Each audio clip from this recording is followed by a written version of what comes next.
Okay, welcome to a coaching session to give you a taste as to what coaching is all about, what it's like. Today, Kate has very kindly offered to be the person being coached, and in a moment we'll go into the coaching session. So this is going to last for about 30 minutes, and you'll probably see it in 3 separate chunks on the web. So this is Extreme Coaching. Okay, so welcome, Kate. Thank you, Ro. Thank you very much indeed for agreeing to be the happy helper today on the coaching. What we're going to be doing is we're going to be running a coaching session. I will take my watch off so that I know how long we're going to be coaching for. And it's probably going to last about 30 minutes. Is that okay for you? Yeah. Okay. And just so we do a bit of contracting at the beginning so we know what we're both agreeing to, clearly in a normal coaching session, anything that is said will be confidential. Right. Now today we're actually going to be recording this for the web. So can you just confirm to me that you are happy that anything we say today is, you're happy that we transmit it? Absolutely, over? yes. Okay, fantastic. Okay.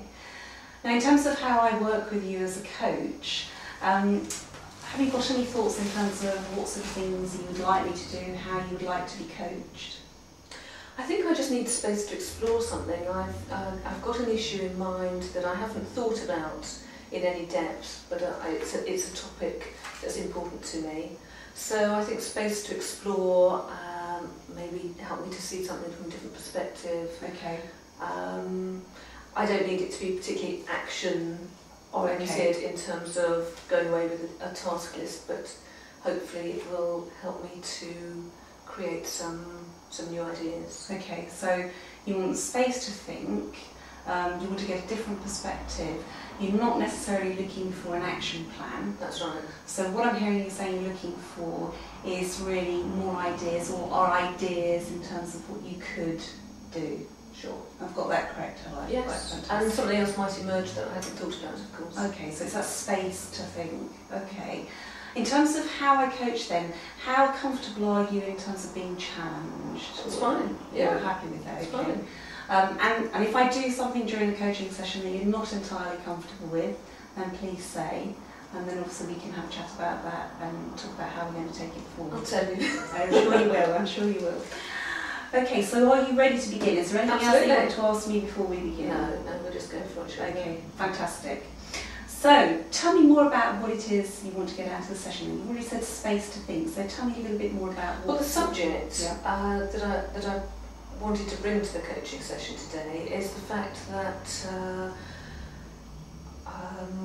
in the next few months it looks as if we're going to do some building work on the house that I live in, but it's also the house where I base my home office. Okay. So it's a space where I do my admin, sometimes some telephone work with clients, and it's a space where I'm used to having space to think. Yeah, yeah. And I can see it all being very disruptive. Okay, so it's both where you live and also where you do some of your work. Yes. And do you enjoy the fact that you have an opportunity to think there? Yes, I do. Okay. So when specifically is the building work going to take place? That's not firmed up yet, because we're in the process of going through architect's plans and planning permission. But I suspect it will start around mid-September. Mid-September. Yes. Okay. Okay. So in terms of what you want to get out of the session, you said not actions. You want ideas. So tell me a bit more about what's going to be value for you today. Well, even just saying mid-September, I remember that we did an extension once before to our house, and I vowed never again. Just like vowed, never again! And here I am. Never again. Never again, but thinking, okay, we're going to go through this again. Yeah. So I want to make sure that it's very much about what I don't want at the moment.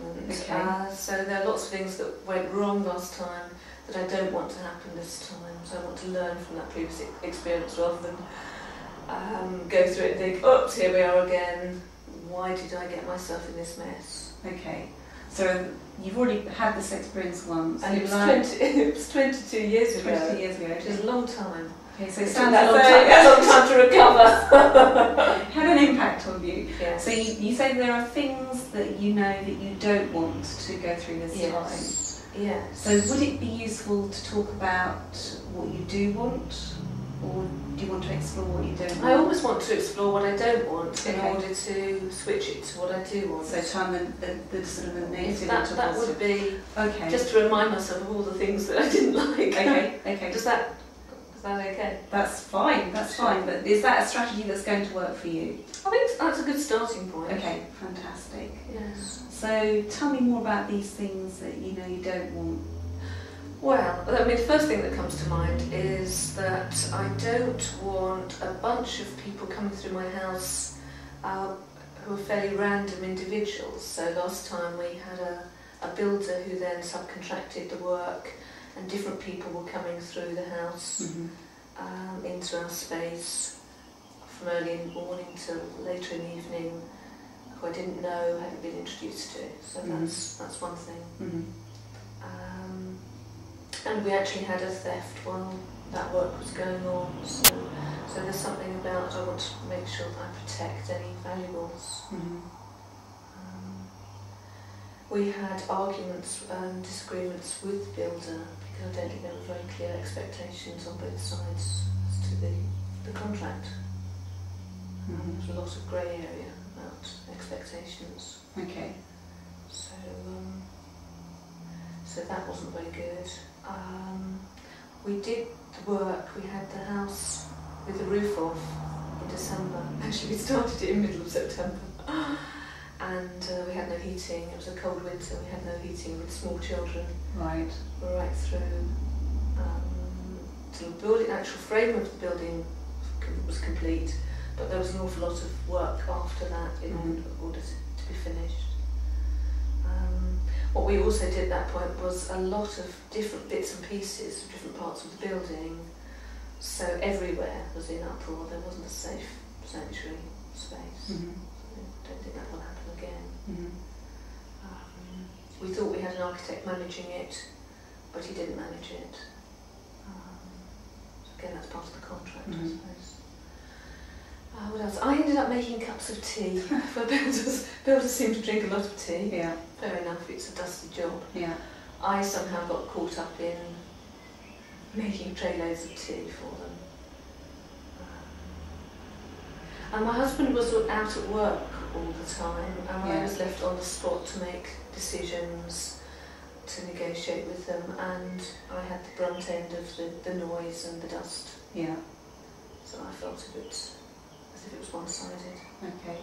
So it's quite a litany. Just one or two things there. Yeah. Okay. Things, isn't it? So what? I mean, you use some interesting words there. You use the word sanctuary, which sort of is an interesting word to use. Yes. And some other words that sort of came out in terms of you got landed with making the tea. Yes. So having talked through those things, what things come to mind then in terms of? You said you wanted to turn the negatives into positive. So I think one thing I would like to do is to create clean space within the house, and maybe also elsewhere, where I can shut off from the dust and the dirty work that's going on. Okay. So having a very clean private space to sit and read, to sleep, and to work. Okay. So as I say, I want to be able to work and get on with my work. So is it the priority in which you mentioned those? Are those the most, starting with a clean space? Is that the most important? I definitely need to make sure that I can work.